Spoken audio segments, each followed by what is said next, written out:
Okay, so I'll just give a quick update on our retention group, and you can all see the slides. Thumbs up. We can. Okay. We discussed on these 2 days a few practices that your organizations could use to prevent employee turnover, and especially considering this level, this changing work environment that we all face right now. So a few things that we got from it. One of the questions that we started to ask to get the conversation going was, over the last 2 years, employee retention and TISMO remained the same, improved, or worsened? So I don't think anybody answered that it was actually improved. So for most people, it either remained the same or was worse in the past 2 years.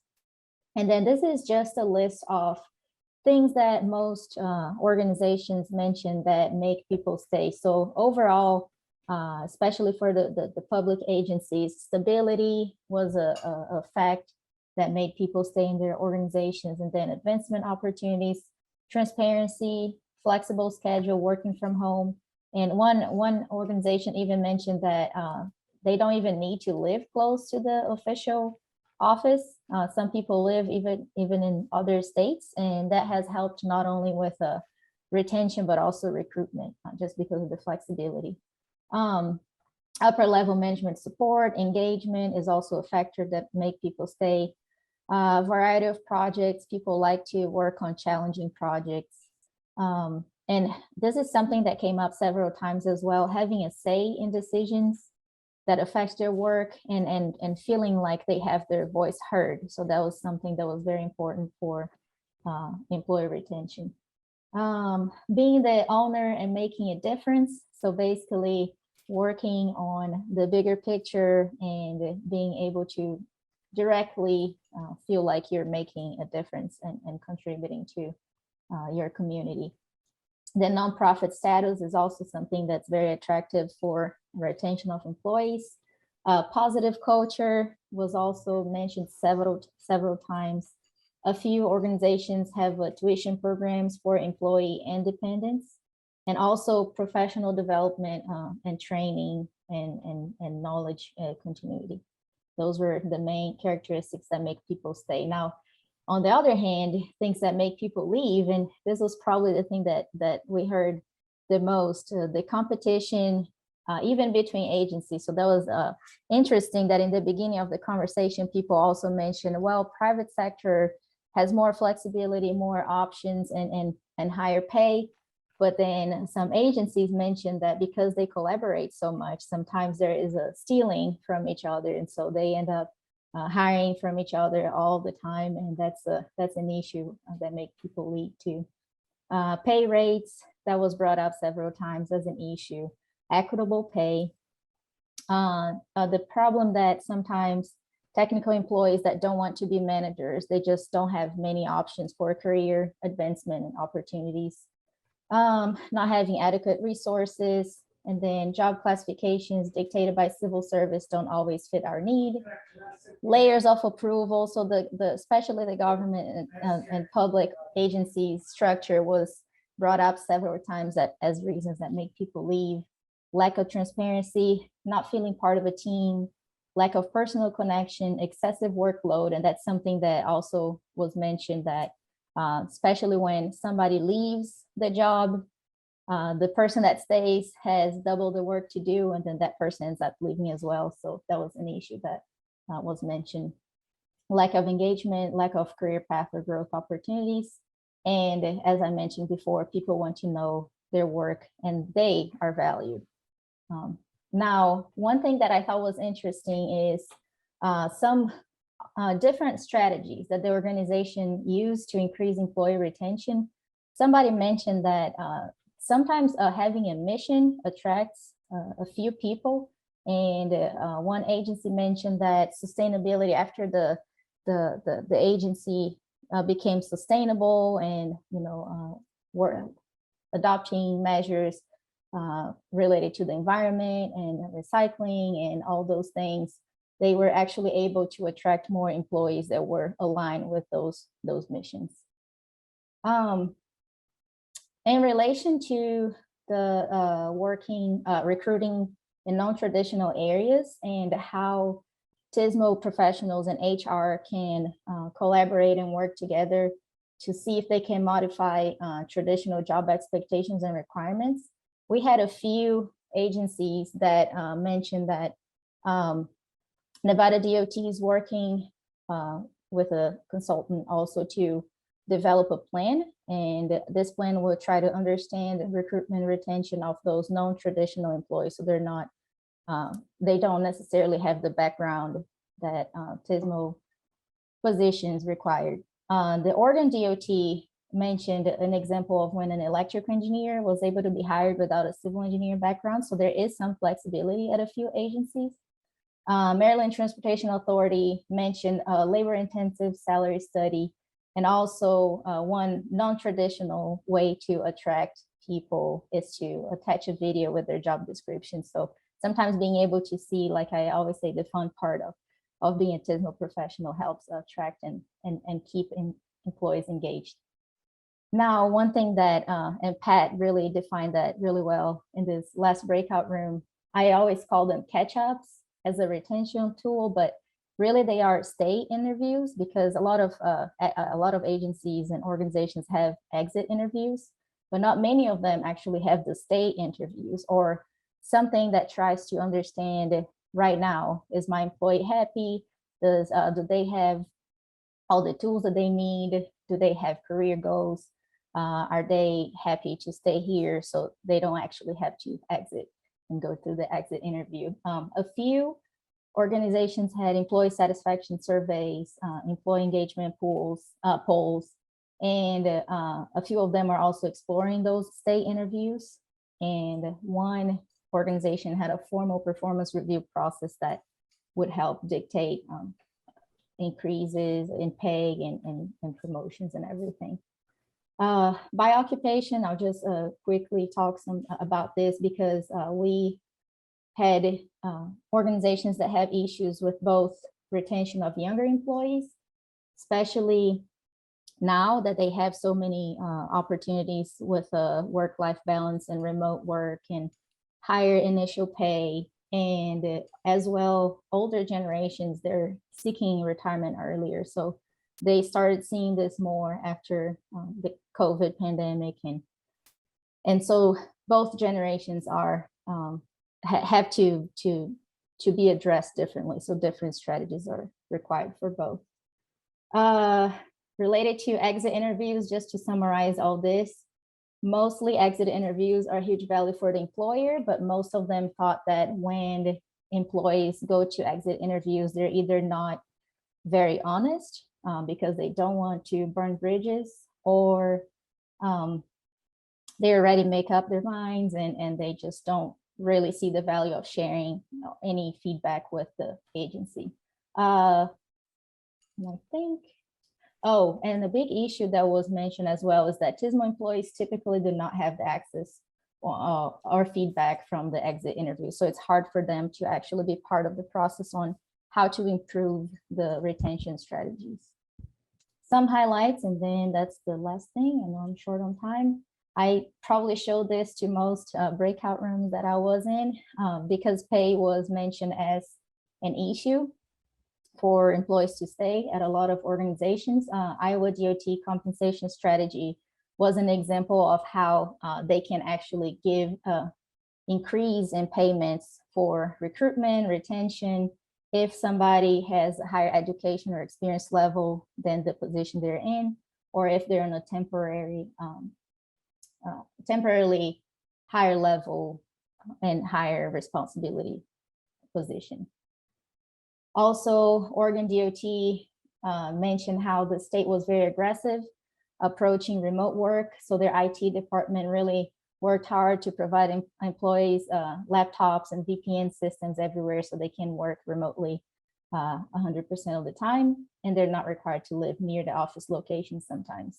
Also, they mentioned the hiring bonus as a retaining tool for employees. CAT Lab is the group that has the formal performance review process, and it really helped employees be more satisfied with the process, and they actually understand better what are their expectations, and they see direct outcomes on pay and promotion and things like that. So they use Google Forms to collect peer feedback.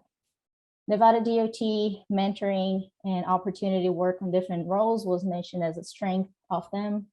And they're working on a formal plan to understand recruitment and retention, not only of non-traditional employees, of all TISMO employees. And then lastly, North Dakota DOT bring the onboard program with a lot of fun aspects to it.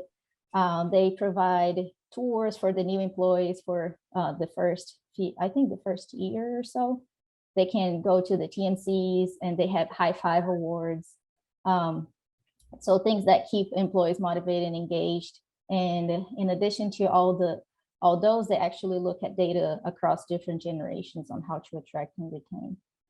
A few things still need to be addressed, and these are the main things that were listed. Moving forward, where do we go? Succession planning, understanding that, and developing a plan for that. Mentoring, how to create a positive culture. What would TISMO look like in 10 years? What are the best channels for HR to advertise jobs? More communication between admin office and technical staff is needed. Issues when legislators cut positions, employees want to be heard, and there needs to be a close coordination between TISMO and HR. And just from this last discussion group that we had, all groups need to be acknowledged, but the question is, do your organization have specialized diversity groups, but do they actually, are they actually included in recruitment and retention? And that's it for the retention group. I hope we really enjoyed the conversations, and I hope you learned some things from the other organizations. And thank you, Luana. Well done. Very well done. Thank you. Let's go to the next. Who wants to go next, Todd? Sure. I'm just going to read from my notes that I developed. I just wanted to just share. We started out each breakout by talking about. Well, this is the training breakout session about some success stories that we gathered. We learned a little bit more about Oregon DOT and its ITS technician training program.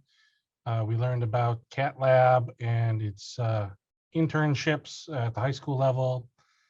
We learned about Washtenaw Community College's credit and non-credit training for new skills, such as a data analysis technician, recognizing the pending wave of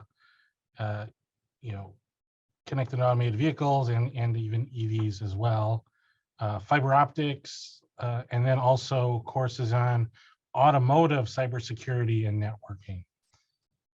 We also heard about some of the great things that North Carolina DOT is doing relative to things like certifications for their safety service patrol as well. I broke this into common themes and then areas for further study or investigation. Some of the themes that came out in our discussions were the certified public manager certification. It seems to lead to upward mobility within the organization. That came up several times. So getting that CPM within a public agency really seemed to be well worth the investment.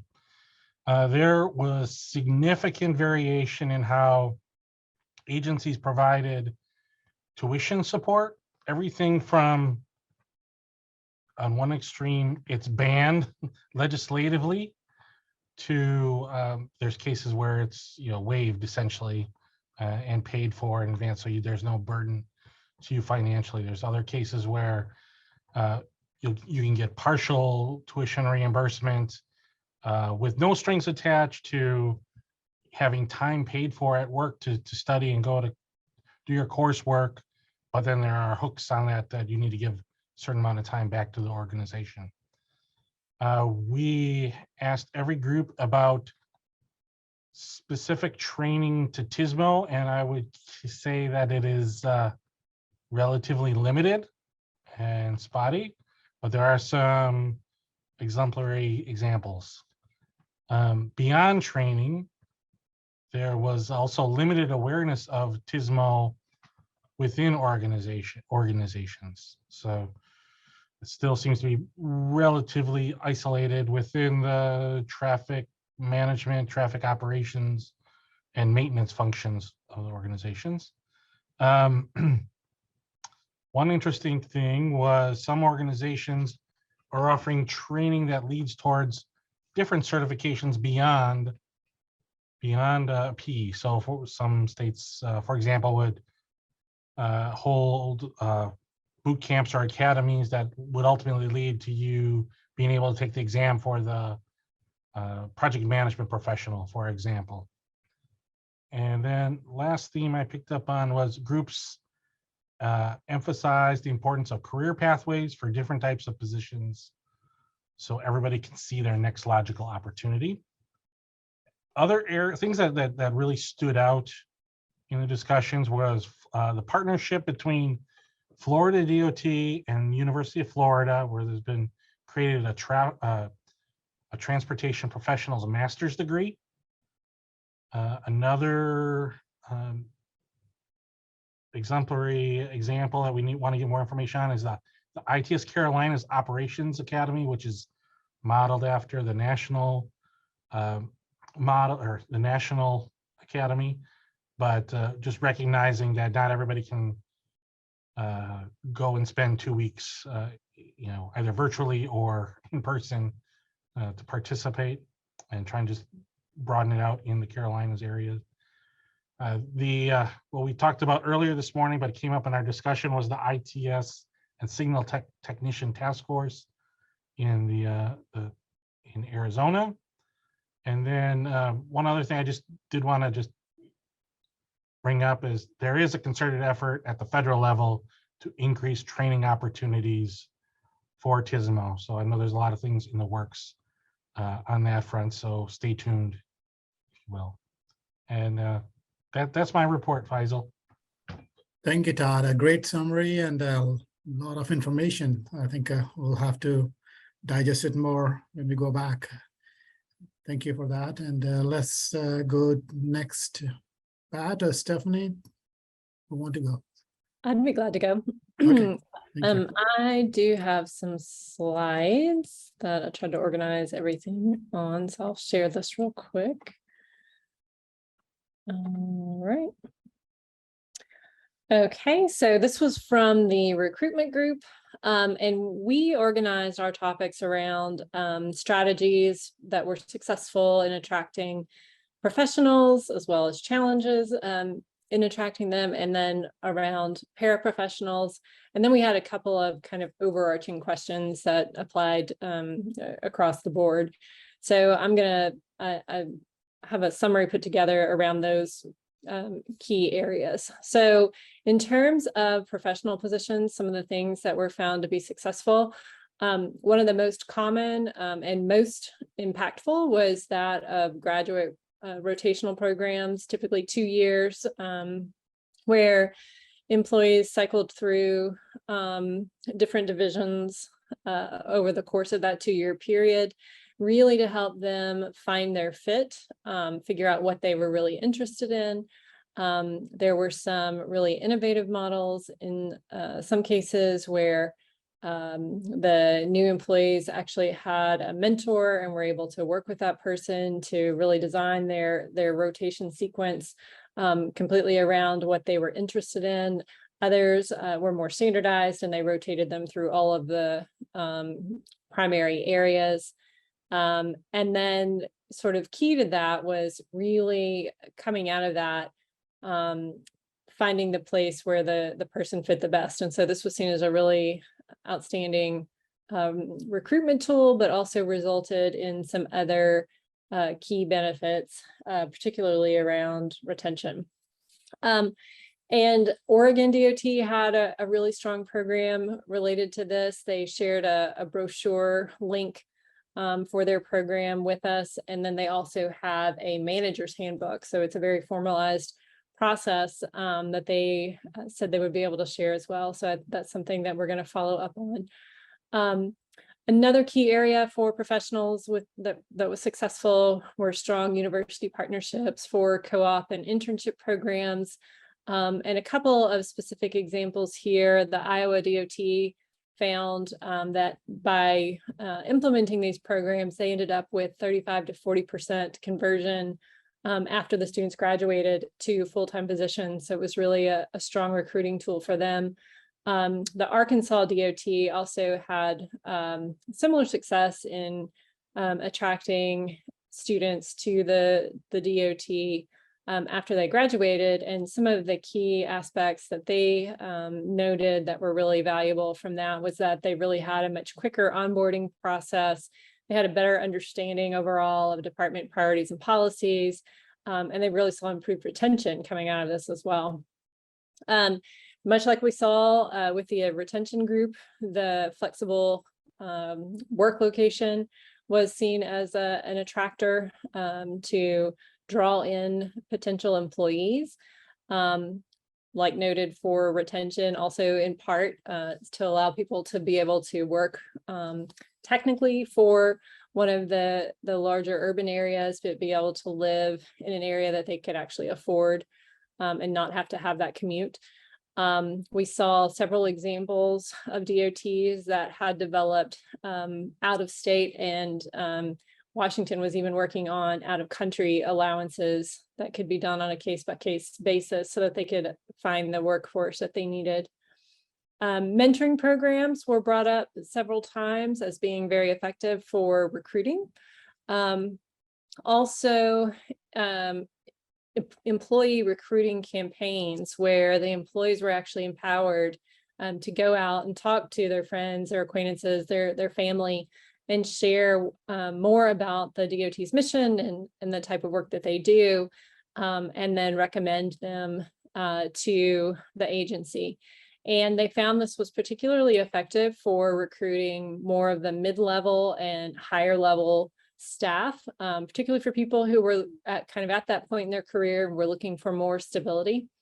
Another effective tool was recruiting from within. And so this kind of ties into what we're going to talk about in a few minutes about helping to tell that TSMO story across the organization and make sure that there's an understanding agency-wide of what TSMO is. And that helped to also retain employees who were thinking about leaving because they weren't necessarily satisfied with the current role they were in. And so this was a great way to keep them within the agency, but bring them over into the TSMO area.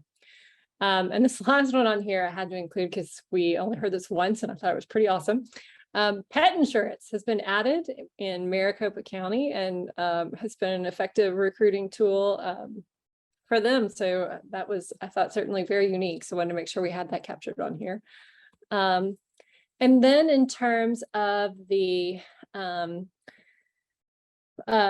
challenges that were faced in relation to attracting professionals, one of them was departments becoming too top heavy or bottom heavy. So in the case of them being too top heavy, this was due to the fact that they were working on the retention side of things. And so they had advanced many of their positions to higher levels so that they could retain the employees that were in them. And that resulted in them not having as many lower level or entry level positions where they could recruit people into them. And then for the bottom heavy, it was, they had some retirements and they converted these to more entry level positions. And so then they were left with a lot of entry level, not enough of the mid and upper. And so there were a couple of innovative approaches to addressing this. So Oregon DOT, I mentioned their graduate engineers program earlier, but one of the things about this is that it's a set-aside program. So the people that come into these roles are in temporary positions. So they are not permanent positions at the time that they are hired, but this allows them to go ahead and get them on board. And then as they go through that rotational structure and they identify the right fit for the person, then they're able to slide them into permanent positions as they open up over that 2-year period. With the Arkansas DOT, one of the things that they were able to do was go to the legislature and get approval to pool their positions And so then this allows them each year to be able to decide internally how many positions they need at what level. So as long as they stay within their internal budget, they're able to hire according to their needs. And so that's been very effective for addressing some of those challenges. Salaries, just like we've heard a lot, were across the board a problem, both with the professionals and with paraprofessionals. And then awareness, so really helping, particularly as you're trying to draw in students to some of these professional positions, helping them understand what TSMO is and what the role of the transportation departments is, so that you can attract them into these particular positions. Oops. All right. And so then on the paraprofessional side, some of the successes that we're seeing were in developing recruitment pipelines with military, law enforcement, emergency management, also with standardizing or formalizing training programs that focused more on developing particular skills and then demonstrating that the staff member had mastered that, so that then they're able to move on, and it was accomplished on a task level basis. And then apprenticeship programs were definitely seen as an avenue for success in recruiting paraprofessionals and also being able to grow your own talent from within the organization. As far as the challenges that were faced, definitely finding candidate pools. And this, we saw military on the previous slide as a success, but it also was really a challenge in a lot of cases in trying to identify the right partnership, in being able to identify the people that were transitioning out of military roles and would be a good fit for these DOT occupations.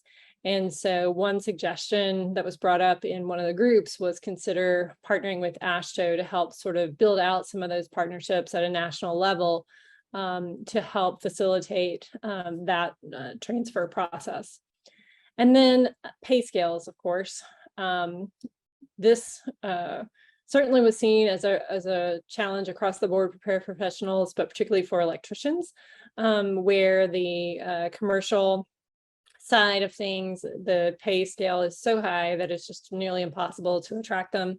And so one of the things that several of the DOTs had been successful with was telling that story to their legislature about the pay scale gaps, and doing that very effectively with a strong data story. And so that was one of the mechanisms for helping to encourage legislature to bump those pay rates up, so that gap is narrowed.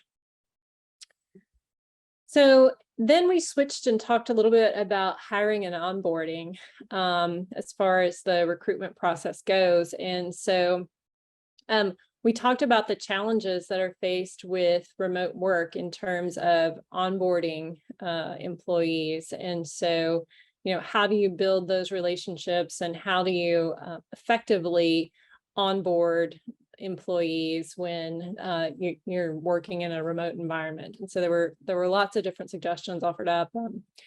Several of the organizations had gone to completely virtual programs for onboarding, and then some had some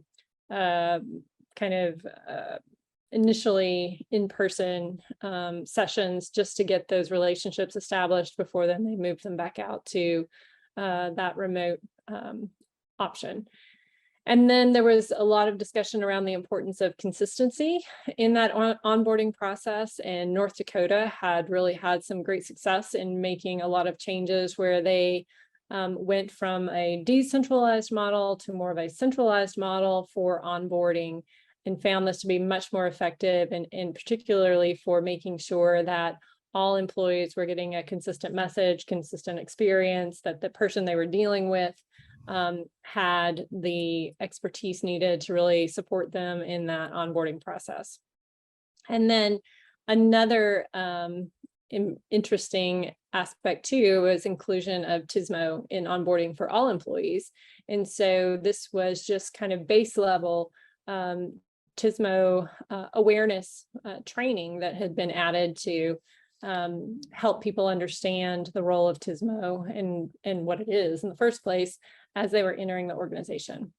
And then we also talked about some value-based metrics for hiring to help ensure that the people that you're bringing in are going to fit within the culture that you're trying to establish. And then messaging. So we talked a bit about some of the messaging that agencies were using to attract people to their organization. Quality of life was definitely one of the ones at the top of the list, along with diversity of projects and opportunities within the DOT. So making sure that potential employees really understood the wide variety of roles that they could take on within an agency and the different kinds of projects that they could be involved in, and the fact that they could see a project from inception through its life cycle, which is very different from what they would experience in the consulting world. Benefits and stability, particularly for those mid to late career transitions, like we discussed earlier. And then Seattle, well, in Seattle, but the Washington State DOT has really been leveraging the ability to work remotely to compete with some of these private sector employers like Amazon and Google, who are shifting employees back to the office and kind of getting some pushback then from those staff. And so this was one of the things that they were using as a strong recruiting tool. And that is it.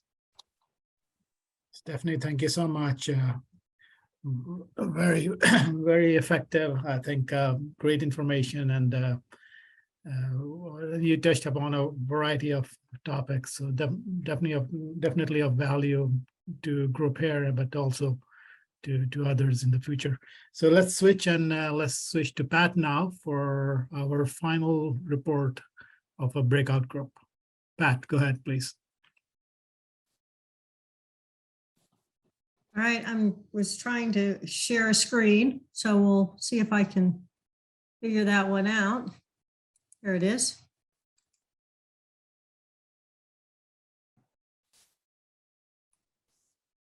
All right, do you see my screen? Yeah. Great. So I had the diversity group, and so we were looking at benefits, opportunities, challenges, and innovations related to advancing diverse, equitable, and inclusive workforce. And it was really an interesting conversation. And in the end, we combined with the retention group and started to explore some of the overlap between awareness of diversity needs, equity issues, and inclusivity around retention. So I thought that was a really nice way to end the discussion groups. So there are 4 general themes that I'm going to go through that came out of our conversations.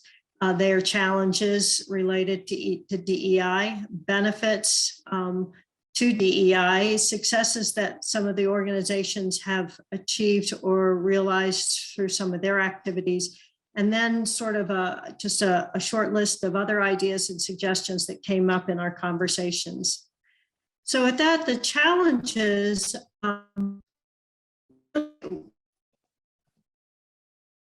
Pat, you're fading out. Sorry, they really varied from one organization to another. So that was interesting in and of itself. And one of the things that I think you've already heard from the other groups is that remote work has really created this lack of engagement and culture within the organization. So particularly for those who may feel marginalized for any reason at all, it made inclusivity a little bit more difficult. Other issues related to historical differences between states or regions and the ability to attract diversity. Understanding what DEI means and why it is important. One of the things that came up in the conversation was some organizations had very little diversity within their regions or their states. They also had less understanding of the challenges or the benefits of DEI, or even what DEI really means. And so there seems to be a continuum of those organizations who are very out front and have been working with DEI for decades, in fact, and others who are really struggling with what it means and how to message the benefits of a more diverse environment. So that was an interesting conversation that sort of evolved through the 3 or 4 groups. Barriers and inherent biases in hiring practices are challenges. Some of the ideas that came out around that are that people inherently hire people like themselves, and we know that. And so how do we start to work with some of the processes and hiring practices in place to start to directly address those challenges? Data, we need data and analysis to assess where the inequalities lie, whether they are across gender, race, culture, age, or any other kinds of inequities. And so organizations really need to start collecting, and some are doing a very good job. And in fact, we heard that the federal government, the USDOT, has done some very deep dive data analysis within their organization. And that could certainly provide a good model for some of the state agencies as well. And then finally, employee representation groups or unions or negotiating bodies may in fact create an additional level of complexity to salary negotiations and benefit equity discussions. Some of the benefits of DEI certainly are the adding a broader perspective, new perspectives, and new knowledge, skills, and abilities to an organization in terms of how they look at problems, how they define problems, how they solve problems, and doing so in a way that better reflects the diversity and range of customers that are served. And then also enhancing the awareness of customer needs. So maybe not just in terms of problem solving, but even identifying problems to solve by understanding customer needs from a much broader perspective of backgrounds and experiences. And DEI is certainly beneficial to the bottom line. There's research that supports that. And one of the things we heard in terms of project delivery is understanding that the potentially affected stakeholders in a project and understanding how the design or the location of a project or the way a project is constructed can have very, very different impacts on different folks. And so understanding all of the diversity of needs and perspectives from folks within the organization, as well as the ability to reach out to the customers or the citizens, can really improve project delivery. And then finally, DEI can increase the supply of professionals available. As Tom Kern pointed out, Secretary Wilson has made that point very clearly within his role within AASHTO. So some of the successes that we heard, and this is actually 2 slides worth of, this is our best list. And I think some of these are really fun to think about because they're a little bit different than maybe what you've done traditionally and can really expand how we are creating a more inclusive environment for a diverse workforce. So one of the things we heard, New York State Thruway, and then also Michigan DOT are including DEI within the agency's strategic planning and making DEI a core value. And I'm sure there are other organizations we heard specifically from those 2, but really calling it out and making it integrated within the strategic planning environment is very helpful. Michigan's Chief Culture, Equity, and Inclusion Officer is an example of an organizational commitment to new positions focused on expanding and enhancing DEI. Internship programs for underrepresented groups. We heard that one from not only Michigan DOT, but from a number of other organizations too, who have really created some interesting internship programs Oregon has developed, I think I've got this right, that Oregon has the high school summer camps for diverse students to engage them in transportation, and Washington State DOT is looking at that model to implement that within the state of Washington as well. So I thought that was a very clever opportunity for STEM development, specifically within the world of transportation engineering or engineering and technology. Small group conversations around culture, so that there are, whether it be groups that are specifically like-minded or like groups, or just cross conversations where, for example, there are cultural brown bags where people can present information about their cultural history, their cultural traditions, informal as well as formal workshops to help people become more sensitive and aware to differences between groups and cultures.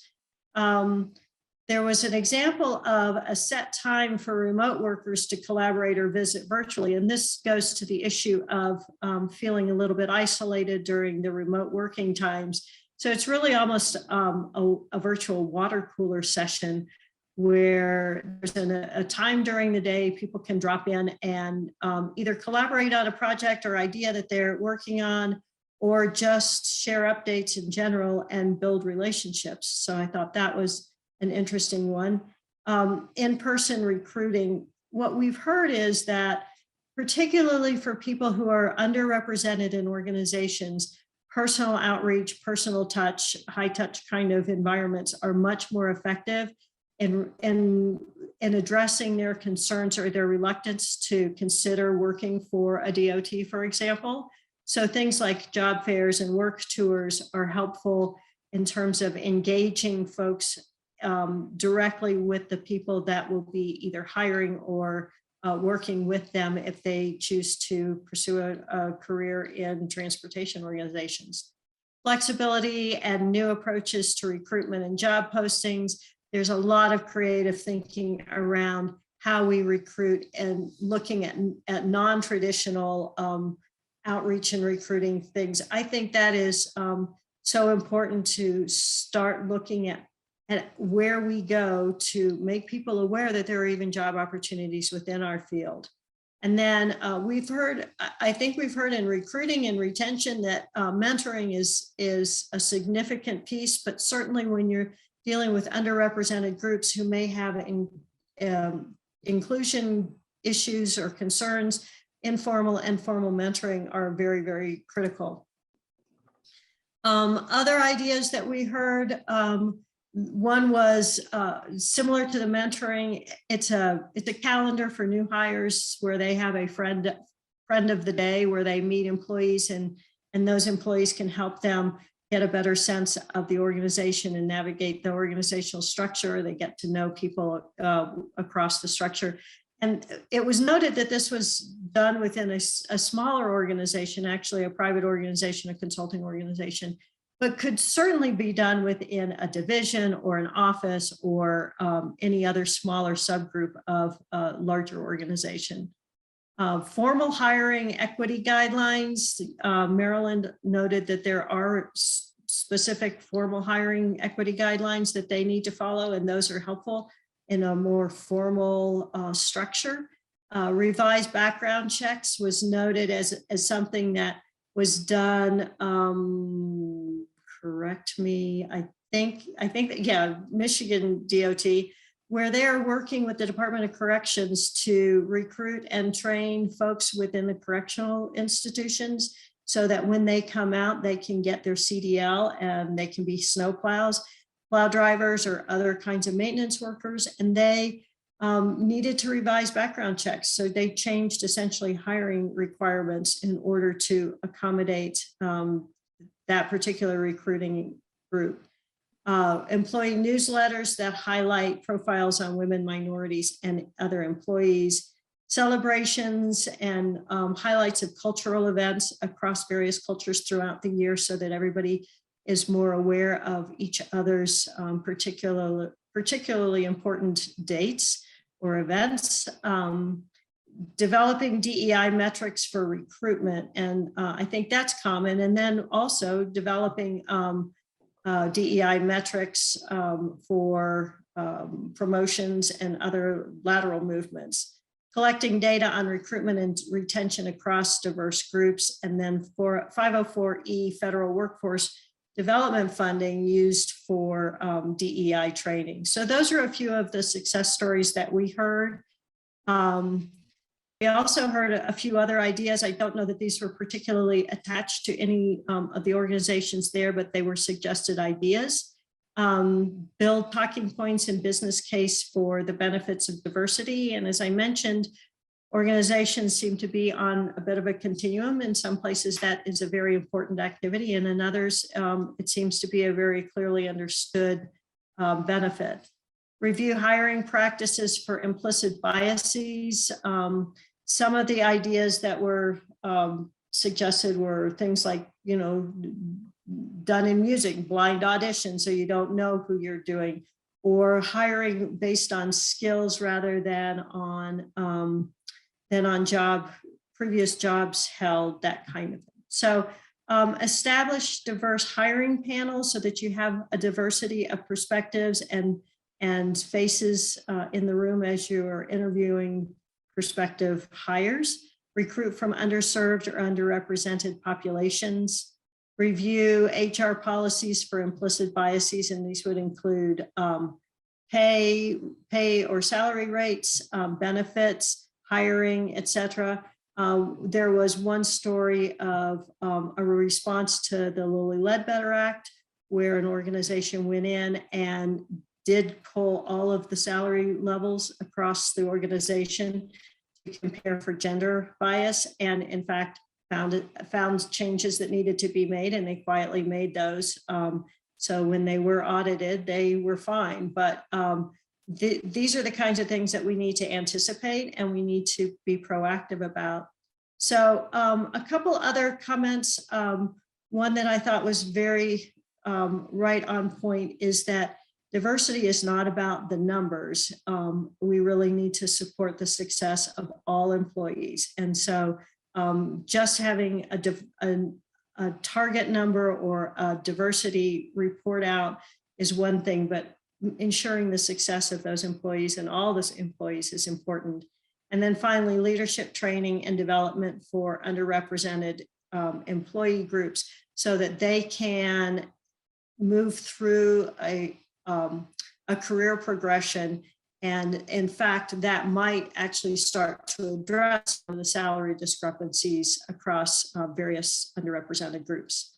So with that, I think that is the last slide. Yeah, thank you. Thank you, Pat. Very helpful reporting, and a topic that is emerging for some, so great information.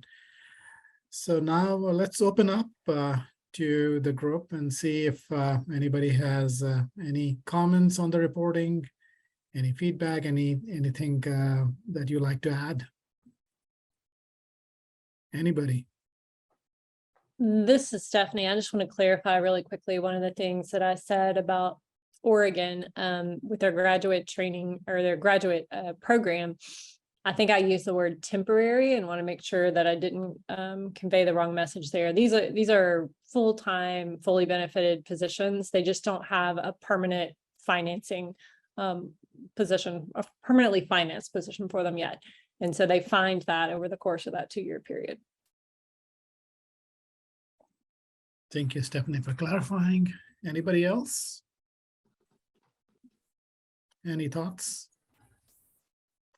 Go Go ahead, Tracy. I just would tack on to what Pat just shared on that great report. A couple of things that came up when I was in that discussion breakout was, and Pat included a few of these pieces on there, but to connect a couple of them, on the one hand, knowing the data can be helpful let's see, knowing the data can help you figure out if there seems to be underrepresentation, also why it might be happening. Are people not applying for jobs, or maybe are they not getting selected? They do apply, but they're not getting selected, or what? And so it could be helpful, for looking at that to know kind of maybe where to target energies. So that's kind of just one thing that also came up in that one. And the other one about the interesting thing was it came up about, like the idea of blind auditions can help maybe, and has helped in some cases, kind of try to shield out some of the implicit bias that can happen with folks. However, on the other hand, if you're trying to increase diversity, if you're doing things blind, then you don't even know if it's going to, if the it may be harder to know if the candidates would fall in a diverse, different kind of diverse category or not. So there's kind of like, there could be competing kind of elements that are involved that, make some of these issues, more complicated than they might look on their face.